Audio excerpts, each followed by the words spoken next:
What's up, ladies and gentlemen? Welcome back for another Game of Thrones Season 8 theory video. As I'm sure most of you know by now, one of the biggest mysteries in A Song of Ice and Fire and Game of Thrones revolves around the Night King.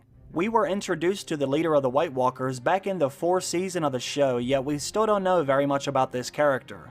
One thing we have learned about the Night King is he was created by the Children of the Forest as a weapon to protect them and their sacred weirwood trees from getting cut down by the First Men. The very few things we do know about the White Walkers are only in legend.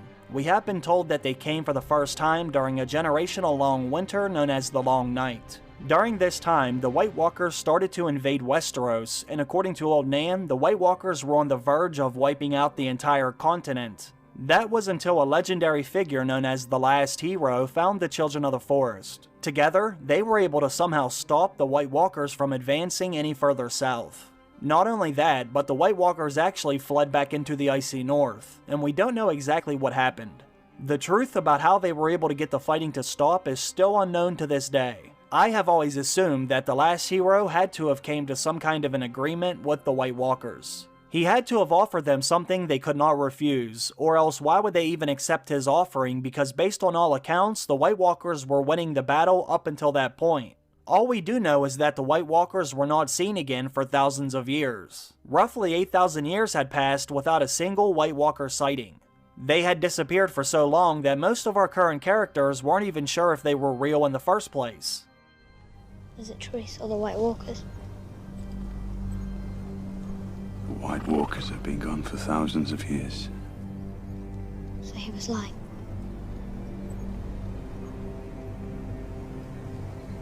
The madman sees what he sees. That was until some more credible characters started to have some encounters with them beyond the wall. Till this day, no one really knows how or why the White Walkers and the Night King decided to come back now. This is what I want to talk about today. What does the Night King and the White Walkers want? The interesting thing is, they may have already gave us the answer when the Night King was introduced. The Night King's introduction may have actually been the foreshadowing for the end of the series. The very first time we met the Night King was back in Season 4. This was when we saw the White Walker take one of Craster's sons all the way to the lands of Always Winter. One thing we do know the Night King wants is fresh recruits for his army. We know this because Craster was leaving his newborn sons out in the woods as a sacrifice to the White Walkers. This is actually a tradition that dates all the way back to the Age of Heroes.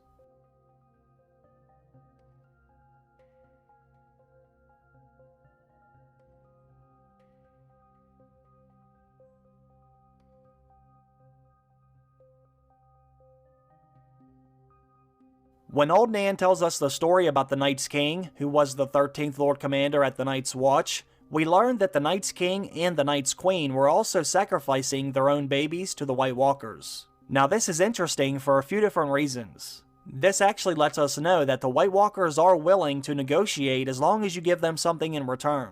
This makes me think that the Last Hero may have offered something very similar during the first Long Night. Like I said, we were told that the Night's King and Night's Queen were making sacrifices to the White Walkers, and we were shown that Craster was making sacrifices to the White Walkers. So maybe this is the only thing that they are willing to accept. This allowed Craster and his daughters to continue to live beyond the wall without having to worry about getting attacked by the White Walkers. Now, we're not exactly sure how Craster was able to negotiate that deal with the Night King, but either way, it lets us know that the Night King does want at least one thing, and that is a newborn son. This sort of makes sense when you actually think about why the White Walkers were created in the first place. We were told that the Children of the Forest created the White Walkers because they were afraid their own race was about to go extinct. The Children of the Forest were getting slaughtered by the First Men, and their numbers were so low that they actually became an endangered species. It was you. You made the White Walkers. We were at war. We were being slaughtered. Our sacred trees cut down. We needed to defend ourselves.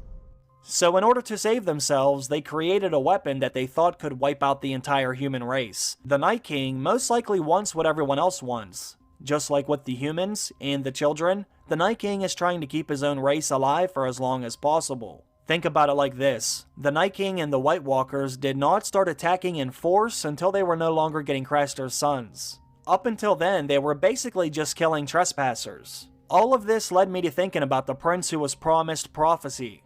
Could that actually be a play on words? What if this is meant to be some kind of an offering to the Night King? Was that prince actually promised to the Night King?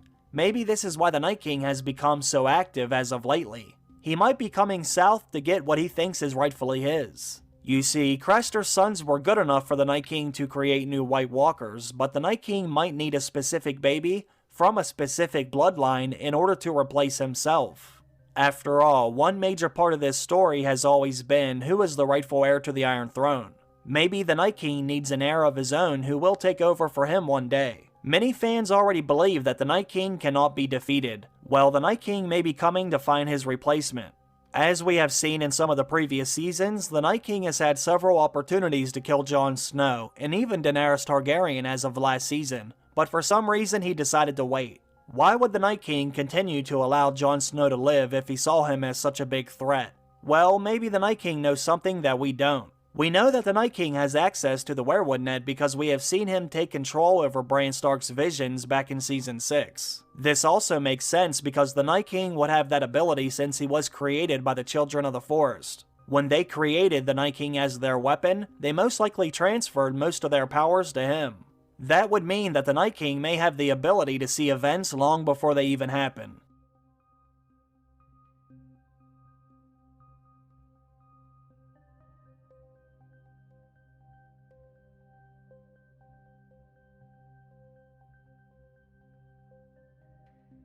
In the books, we are told that the Green Seers are able to do this, and I believe that the Night King is also able to do that as well.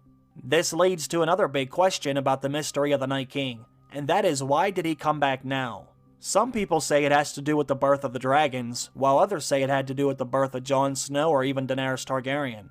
But what if it has a little bit to do with both? It could have been a birth that did cause the Night King to come back, but what if that birth hasn't happened yet? What if the Night King came back because he knew that Jon and Daenerys would produce a child together? Some people say that Jon Snow is the prince who was promised, but others say that Daenerys is the princess who was promised. Well, maybe it is actually their child. Now let me explain why I think that could possibly be true. Like I said earlier, the very first time we hear about the White Walkers accepting babies as sacrifices was thousands of years ago. Old Nan said that the Night's King and the Night's Queen were sacrificing their own babies to the White Walkers. That actually led to them getting killed by the Stark of Winterfell and Joramun, who was the king beyond the wall. Now the thing I find very interesting is the fact that the Night's King was a member of House Stark. That means that all the babies he had with the Night's Queen would have had Stark blood. Therefore, most of the original White Walkers had Stark's blood from the Night's King. This makes sense that the White Walkers would want those babies because Stark blood is obviously extremely powerful. Now let's fast forward to when Craster is sacrificing his sons. They don't really go into any of the details in the show, but in the books there is some evidence that Craster may have actually been a Targaryen. Based on the timeline, Craster could have actually been Bloodraven's son. If that's true, that means the White Walkers are taking his babies because they have very special blood as well. That would also make sense because why else would the Night King want Craster's sons specifically unless there was something special about them? The Night King and the White Walkers could have been snatching babies from any of the wildlings, but they were only taking Craster's at that time. So with that in mind, that leads me to believe that the Night King is only able to make White Walkers out of babies with either Stark blood or Targaryen blood. Those two bloodlines have enough magic to create a White Walker. Now, if the Night King ever wanted to replace himself, then he would obviously need something a little bit more special, like a baby that has both Stark and Targaryen blood. I know some of you may be thinking, why don't the Night King just use Jon Snow, since he has Stark and Targaryen blood? Well, maybe that's because Jon is no longer a baby. Based on what we have seen and the stories we have heard from the past, it seems as if the Night King needs a newborn baby in order to do this. The sacrifices have always been babies as far as we know. Now let's think about how the White Walkers were actually stopped during the first long night. How did the Children of the Forest and the Last Hero get them to agree to go back north when they were already winning the battle? Maybe the prince who was promised originally started as an offering to the Night King. They may have promised that whenever the baby was born, the Night King would be able to get him. All of this could have been foreseen inside of the Weirwood Net. Maybe this is why the Night King has taken such an interest in Jon Snow. He could have already killed Jon if he really wanted to, and he could have even killed Drogon when Daenerys was on his back, but he chose not to.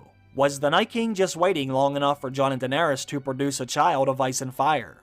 When you think about it, the Night King basically attacked the Wall at the same exact time Jon and Daenerys were having sex. The Night King may have known that was the time that Jon was going to give Daenerys his seed, and now it's time for the Night King to come south and get the prince who was promised to him. The prince who would eventually take the Night King's place as the leader of the White Walkers. Now I know that might sound batshit crazy, but it's something else that we can think about as we wait for the final season to come back on the air. Let me know what you think. Leave your questions or opinions down below in the comment section of the video. I want to thank everyone for stopping by and watching today's video. I really appreciate that. And I also want to thank all of you on Patreon for supporting the channel.